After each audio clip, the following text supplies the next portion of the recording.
Best varicose veins చికిత్సనే పొందండి. నొప్పి లేని చికిత్స కోసం సంప్రదించండి ఎవిస్ హాస్పిటల్. నమస్తే రమగారు. నమస్తే జయ. రమగారు, మనం మహాభారతంలో చిన్న కథలు ఇవి కొన్ని చెప్పుకుంటూ ఉన్నాం. అందులో భాగంగా ఏదైనా ఒక కథ చెప్పుకుందామండి. శాంతి పర్వంలో అంటే భీష్మ యుధిష్ఠిర సంవాదాలు చాలా జరిగాయి. ఆయన అంపశయ్య మీద ఉన్నప్పుడు రోజు ధర్మరాజు వెళ్ళేవాడు ఆయన కలవడానికి. వెళ్ళినప్పుడల్లా రాజకీయపు సలహాలు, సామ్రాజ్య పాలన ఏ రకంగా చేయాలి అలాంటి విషయాలు కొన్ని, తర్వాత అసలు జీవితానికి ఉపయోగపడేవి కొన్ని ప్రశ్నలు, అట్లా కొన్ని ప్రశ్నల్లో భాగంగా ఆయన అడిగాడట. ఇప్పుడు సహాయకులు, రాజుకి సహాయకులు ఉండాలి ఖచ్చితంగా. ఒక ప్రభుత్వం నడపాలంటే కావద్దు, మరి ఒక పెద్దవాడు, ఒక నాయకుడికి ఎలాంటి వాళ్ళు ఉండాలి. ఇప్పుడు మామూలుగా గుంపుకి నాయకత్వం వేరు, సామ్రాజ్యాధికారం వేరు.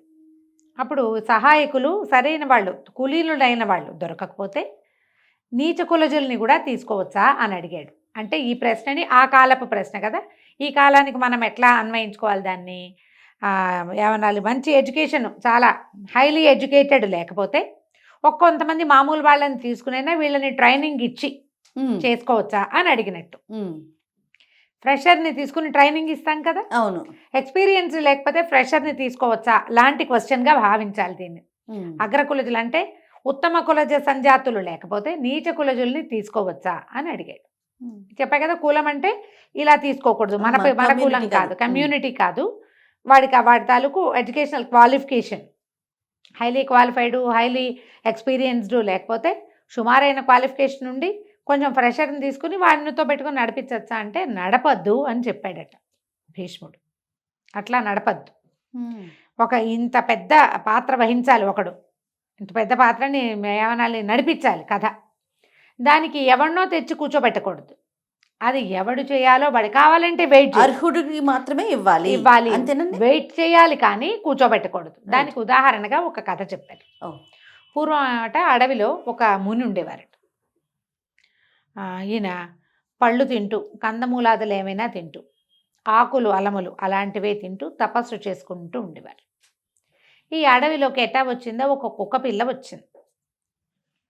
ఆ ఋషిగారి వెనకాల తిరిగేది, తోకాడిస్తుంది. అది మాంసాహారం జోలికి వెళ్ళేది కాదు. కుక్కలు తింటాయి కదా మాంసాహారం, కానీ అది ఋషిగారు ఏం తింటే అది కూడా అదే తినేది. బాగుందిగా. తిని ఆయనతో పాటే ఉండేది, వాకిట్లో పడుకునేది.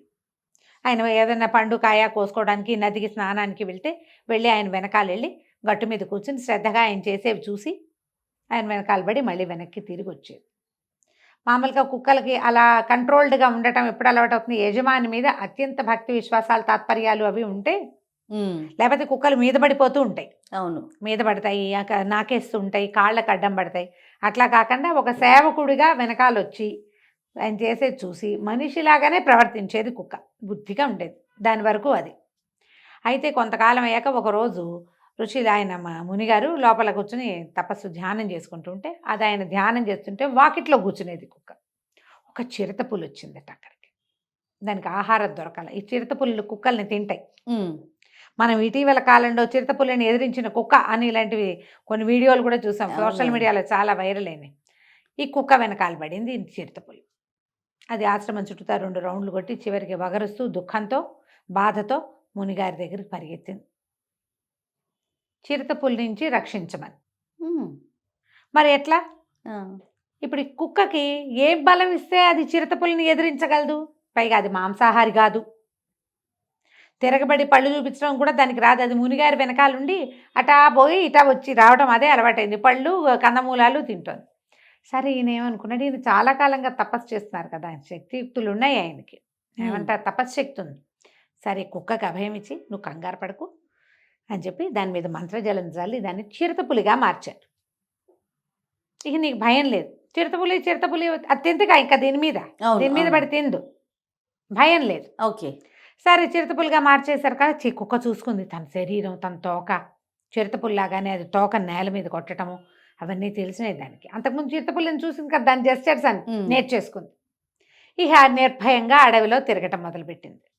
అంతకుముందు కుక్కగా ఉన్నప్పుడు దానికి అన్నిటిని చూసి భయం వేసేది. అందుకని ఎక్కడ తిరగకుండా ఆశ్రమం బాకిట్లోనే కూర్చుని ఉండేది. ఇప్పుడు అటు ఇటు శుభ్రంగా తిరిగి వచ్చి ఆశ్రమం బాకిట్లో పడుకోవటం మొదలుపెట్టింది. రోజులు గడిచాయి. ఆ ప్రాంతానికి ఒక పెద్ద పులి వచ్చింది. ఓకే, ఈ పెద్ద పులి అదేంటంటే చిరుత పులులను చూస్తే ఒక రకమైన చిరాకు దానికి. ఏదో చిరుత పులి దాని ఆహారం మీదకి వచ్చింది ఎప్పుడో. చిరుత పులులు పారాసైట్స్గా కూడా ఉంటాయి అప్పుడప్పుడు. అందుకని ఏం చేసింది, పెద్ద పులేమో ఈ చిరుత పులి వెనకాల, కుక్క చిరుతగా మారిందిగా, దీని వెనకాల పడింది.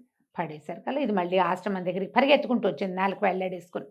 తోక కూడా కుక్క తోక ముడుచుకున్నట్టు చిరుత పులి తోక ముడిచేసుకుని ఓకే. ఏడుస్తూ వచ్చింది. పెద్ద పులి నా వెంట పడింది, ఏం చెయ్యాలి? వెనకాల పెద్ద పులి కనపడుతుంది. ఋషిగారికి దాని ఆంతర్యం అర్థమైంది. ఈయన ఏం చేశాడు, బాగా ఆలోచించి ఇది చిరుత పులిగా ఉంటే పెద్ద పులుల్ని ఎదుర్కోలేదు అని చెప్పి దీన్ని కూడా పెద్ద పులిగా మార్చేశాడు. బాగుంది. అక్కడి నుంచి పెద్ద పులి అయ్యాక ఇంకేముంది, దానికి భయం పోయింది. శుభ్రంగా హాయిగా మాంసాహారం తింటూ దొరికిన దాన్ని పులిలాగానే, పులి కూడా వచ్చేసింది దానికి. అంతే.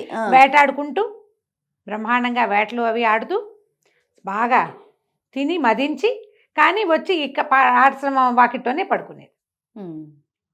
పడుకునే బుద్ధి మాత్రం పోలా, మునిని ఇంకా సేవించట్లా అది, కానీ వచ్చి ఆయన దగ్గరే ఉంటుంది. ఒకనాడు ఏమైంది, ఒక మతగజం, ఒక ఏనుగు వచ్చింది అడవిలోకి. అడవిలో ఏనుగులకి ఉండుండే రట్టు వస్తుంది, దానికి వాటికి తెక్కొస్తుంది కదా, అది పరిగెత్తుకుంటూ వచ్చి పులి మీద పడింది.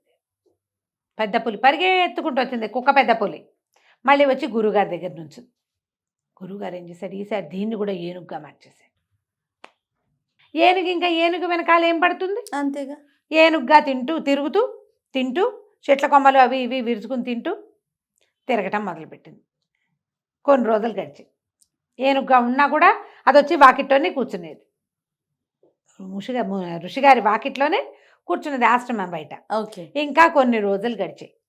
దానికి ఏనుగులాగా బిహేవ్ చేయడాలన్నీ బాగా వచ్చినాయి. ఒకనాడు ఒక సింహాల గుంపు వేటలో భాగంగా ఏనుగుల మీద పడింది. పడేసరికల్లా ఒక మగ సింహం దీన్ని వేటాడుతూ దీని వెనకాల పడింది. ఏనుగుల్ని మళ్ళేస్తాయి సింహాలు, ఆడసింహాలన్నీ ఏనుగుల వెనకాల పడి ఒక్కదాన్ని ఒంటరిగా చేజిక్కించుకుంటాయి. అవంతే, ఆడవే అన్నీ ప్లాన్ చేస్తాయి, మొగదొచ్చి కొడుతుంది. ఓహో. అయితే ఈ ఏనుగుల గుంపు వెనకాల పరిగెత్తే క్రమంలో ఈ ఏనుగు వెనకాల ఒక మొగ సింహం పడింది. ఇక సింహం పరిగెత్తేసరికల్లా ఏనుగు ఏముంది, హడావిడిగా దానికి తెలుసు, భయం వేస్తే ఎక్కడికి పోవాలో దానికి ముందే తెలుసు. పరిగెత్తుకుంటూ ఋషిగారి వాకిట్లోకి వెళ్ళి ఋషి చూసి ఏం చేశాడు, అయ్యో దీనికి ఏనుగుకి భయం వచ్చేసింది, కొట్టేస్తుంది సింహం. అది ఆ ప్రాక్టీస్లో ఉంది. పైగా పరిగెత్తిచ్చేసరికి దానికి ఉద్రేకం పెరిగిపోతుంది సింహానికి. అది మామూలుగా కొట్టే దెబ్బ కంటే ఉద్రేకంతో కొట్టే దెబ్బ 10 ఇంతలు ఎక్కువ ఉంటుంది. ఒక దెబ్బకి చంపేస్తుంది దీన్ని. అప్పుడు ఈయన ఏం చేశాడు, బాగా ఆలోచించి ఈ కుక్కగా ఏనుగుగా మారిన కుక్కని సింహంగా మార్చేశాడు. బాగుంది. సింహం అయిపోయింది అది. సింహం అయిపోయాక అక్కడ కనపడింది సింహం. ఆ మగ సింహం ఏం చేస్తుంది, 2 గర్జనలు గర్జించి చీ అనుకుని పోయింది దాని దారిన. ఈ సింహం చక్కగా వేటాడుకుంటూ తిరుగుతూ మళ్ళా వచ్చి ఆశ్రమ వాకిట్లోనే కూర్చునేది. కొన్ని రోజులు గడిచి శరభ మృగం అని ఒక మృగం వచ్చిందట. చాలా పెద్దది శరభ మృగం అంటారు. దానికి ఏంటంటే గండపేరుండం లాంటి కాళ్ళు, ముందు కాళ్ళు తేడాగా ఉంటాయి. శరభ మృగం కథల్లోనే రాస్తారు, బయట మనం ఎక్కడ చూడం. ఒక విచిత్రమైన మృగం లాంటిది, పక్షి గండపేరుండం లాంటి కాళ్ళు అవి ఉంటాయి, దానికి ముక్కు ఏదో తేడాగా ఉంటుంది. అయితే ఆ మృగం ఒకటి సింహాలని వేటాడుతుంది. అది సింహం వెనకాల పడి సింహం మళ్ళీ గురువుగారి దగ్గర చేరింది. కుక్క సింహం చేరేసరికల్లా మునిగారు ఏం చేశాడు, దీన్ని కూడా శరభంగా మార్చేశాడు. శరభంగా మారాక అది ఎంత విశృంఖలంగా తిరిగిందో అడవిలో పడి. శరభాలకి క్రూరత్వం హెచ్చు. పులి, సింహము ఇవన్నీ ఏంటంటే ఆకలిస్తే వేటాడతాయి, వేట అయిపోయాక కొన్నాళ్ళు విశ్రాంతి తీసుకుంటాయి. శరభం అట్లాంటిది కాదు, క్రూరమైంది.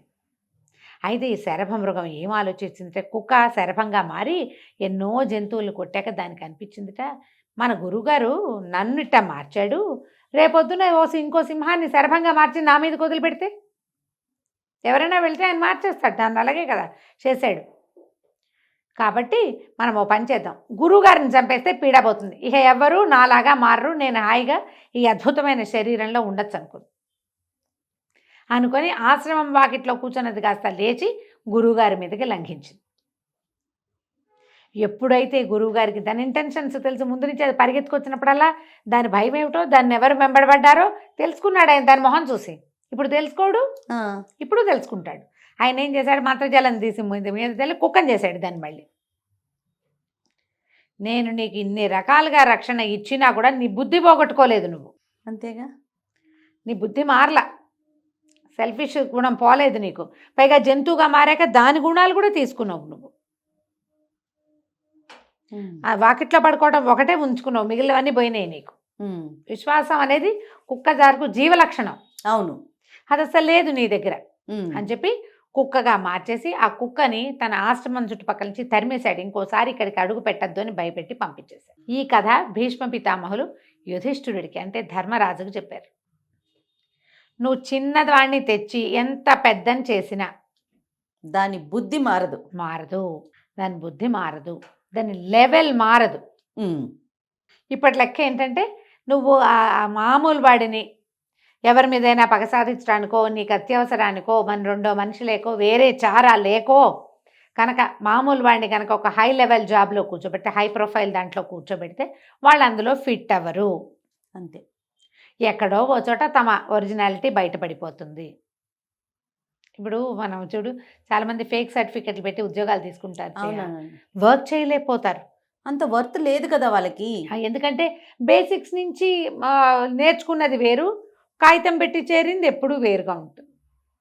పైగా ఉద్యోగాలు ఈ రిసెషన్ అవి వచ్చినప్పుడు ఉద్యోగాలు తీసేసేటప్పుడు ముందు ఫేక్ సర్టిఫికెట్లు మళ్ళీ ముందు తీసేస్తారు. ఎక్స్పీరియన్స్ లేని వాళ్ళని తీసేస్తారు, మార్కులు తక్కువ చాలా ఒకటి సెగ్రిగేట్ చేసి తీసేస్తారు కదా, వీళ్ళకి ముందే వస్తుంది పోస్టింగ్. అందుకని నువ్వు ఏ ఉద్యోగంలో మనిషిని పెట్టుకోవాలని నువ్వు అనుకుంటున్నావో దానికి సరిపడా వ్యక్తిత్వము, చదువు సంధ్యలు, ఎక్స్పీరియన్సు లేని వాడిని ఎప్పుడూ పెట్టుకోవద్దని భీష్ముల వారు యుధిష్ఠిరుడికి చెప్పారు. కథ కంచికి మనం ఇంటికి. భలే ఉంది రమ్మగారు, ఇంట్రెస్టింగ్గా ఉంది కదా. చాలా చాలా బాగుంది. పిల్లలు కూడా చెప్పచ్చు. 100%. నమస్తే. నమస్తే జయ.